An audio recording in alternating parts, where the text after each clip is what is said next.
you'd be shocked at the cumulative impacts. Just because you've not lost consciousness or you've never had a diagnosed concussion doesn't mean you've had no impact on the brain.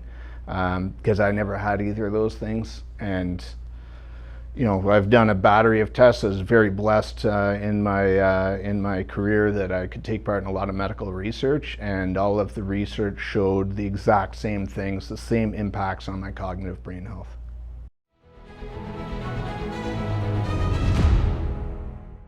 So I became one of the instructors for our breachers in CANSOF. It meant a lot of exposure to blast, and it had become so commonplace that at some point we almost just sort of ignored the effects of it, and we just kept soldiering on. But I did notice it when I deployed to Iraq in roughly 2015 that it was impacting what I felt was my performance.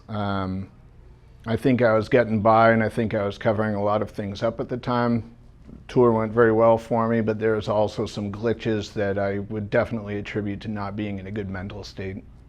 I knew that something was off. I couldn't put my finger on it. I got tired a lot. I had pretty consistent headaches. It's a job that I absolutely loved and took a lot of joy in and prided in the effort that I put into it. I just couldn't get up for it anymore. I couldn't come in and be happy and full of energy. I was sort of dragging myself through it. So I'd say that was about the era that I realized that something was amiss. And sadly, I didn't take the appropriate steps to mitigate the impacts then. But quite often I find that all of us let things spiral downhill before we put that hand up and say, hey, I need to take a knee, or I need some help. So I started paying attention to the whole issue as we were doing more and more research into the repercussions of blast waves and blast wave propagation and the effects on soldiers. So as we went through Afghanistan and exposure to blast and backblast, recoil from sniper weapons, the impact of labs firing, and of course IEDs and mortars. And then couple that with all of the breaching training and some of the explosives use that we did, we started realizing that some of the members were having struggles.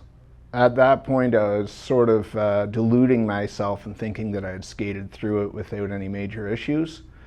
And I was always on my guys to ensure that they addressed anything rapidly, went to the MIR, went to mental health, and were on top of these issues.